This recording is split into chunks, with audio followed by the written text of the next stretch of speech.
Jabalpur police ने करीब 18 लाख रुपए के नकली नोट खपाने की साजिश रच रहे गिरोह का खुलासा किया है। इस गिरोह का मास्टरमाइंड ऋतुराज विश्वकर्मा किराए के मकान में ही नकली नोटों की छपाई का कारखाना चला रहा था। पुलिस ने मामले में अब तक 7 आरोपियों को गिरफ्तार किया है, जबकि एक आरोपी फरार है। गिरोह पूरे मध्य प्रदेश में जाली नोट खपाने की तैयारी में था, जिसमें उन्हें भारी कमीशन के बदले नकली नोट असली नोटों के बदलने का नेटवर्क खड़ा करना था। थाना हनुमानताल पुलिस में अभी एक उल्लेखनीय कार्रवाई करते हुए कुछ दिन पहले रवि दाहिया नामक युवक को पकड़ा था, जिसके पास से 2,94,000 रुपए के नकली नोट जो 500 के रूप में थे, ये बरामद किए थे।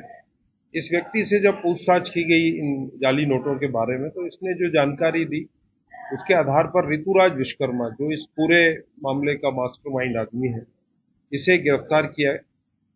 ये नरसिंहपुर जिले का निवासी है। आधारताल में मिल्क स्कीम के पास किराए के मकान में रहता था। ये कंप्यूटर, लैपटॉप, स्कैनर, प्रिंटर की मदद से ये नोट तैयार कर रहा था। काफी इसने इसके बारे में खोजबीन करने के बाद ये तैयार किया था। अलग अलग चरणों में ये नोट तैयार करता था। इसके पास से कुछ बने हुए नोट बरामद हुए थे। इसे हिरासत में लेकर जब गहन पूछताछ की गई, तो इसने जो जानकारी दी उसके आधार पे इसका जो नेटवर्क है आसपास के जिले नरसिंहपुर, मंडला में भी होना पाया गया, और उसी के द्वारा दी गई जानकारी के आधार पर मंडला निवासी जो संतोष श्रीवास्तव और अजय नेवेरिया, इनके पास से लगभग 12 लाख रुपए और कुल मिलाकर, और एक जमुना पटेल है जो शहपुरा बिटौनी के निवासी हैं, इन सभी के पास से लगभग 15 लाख रुपए की ये राशि नकली नोट के रूप में बरामद की गई है। इसमें जो और अन्य व्यक्ति हैं, जिनमें गौरव तिवारी और धीरज मनवानी भी शामिल हैं, इन सभी को गिरफ्तार किया गया है और इन सभी को न्यायालय में प्रस्तुत किया जाएगा। जो मुख्य आरोपी है, इसका बैकग्राउंड क्या है और ये किस तरह से ये जो इसका जो मुख्य जो सरगना है ऋतुराज विश्वकर्मा, ये पढ़ा लिखा व्यक्ति है, अति महत्वाकांक्षी है, और इसने काफी खोजबीन की है ये नोट तैयार करने में, और ये लगातार इसी प्रयास में लगा रहा कि लगभग असली जैसे ये नोट तैयार कर ले, पर वो उतनी सफाई से वो नहीं कर पाया। लेकिन इसने प्रयास पूरा किया है और काफी बड़ी मात्रा में इसने नोट तैयार किए थे, और वो अभी वही नोट बरामद किए गए हैं। इससे लगातार अभी पूछताछ की जा रही है, जिसके द्वारा दी गई जानकारी के आधार में लगातार नोटों की बरामदगी जारी है।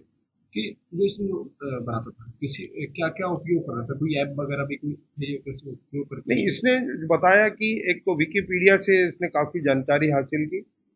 नोट बनाने में एक पेंट ऐप का इसने उपयोग किया है, और अन्य कई प्रकार के सॉफ्टवेयर, कुल मिलाकर जो भी नई टेक्नोलॉजी है इसका इसने उपयोग किया है। और ये जल्दी अमीर बनने के चक्कर में इसने ये प्रयास किया है नोट बनाने का, लेकिन यह है कि ये जल्दी ही पकड़ा गया, अन्यथा ये नोट अगर बाहर बाजार में जाते तब इसका भंडाफोड़ होता। क्योंकि जो कागज है उपयोग किया जाता है, वो कागज कहाँ से मिला, कुछ है कोई नहीं, वो ये तो बाजार में उपलब्ध है। वो उसी कागज का इसने जो A4 साइज का पेपर है, वो इसने बाजार से लेकर उसी पर ये प्रिंटिंग की है कलर प्रिंटर की मदद से। ये टोटल अगर बता पाते तो अमाउंट क्या था और आरोपियों का नाम? लगभग अभी तक 18 लाख रुपए नकली नोट के रूप में ये जब्त किए गए हैं, और अभी ऐसी उम्मीद है कि ये क्रम जारी रहेगा। तो क्या माने कि और भी बढ़ सकता है? बिल्कुल हो सकता है। अभी ये इस नेटवर्क में जितने लोग भी शामिल होंगे उन सभी को हिरासत में लिया जाएगा। तो उनको कोई बड़ी धारा या राजद्रोह? अभी तो जो संबंधित धाराएं हैं, जैसे साक्ष्य के आधार पर कार्रवाई की जाएगी।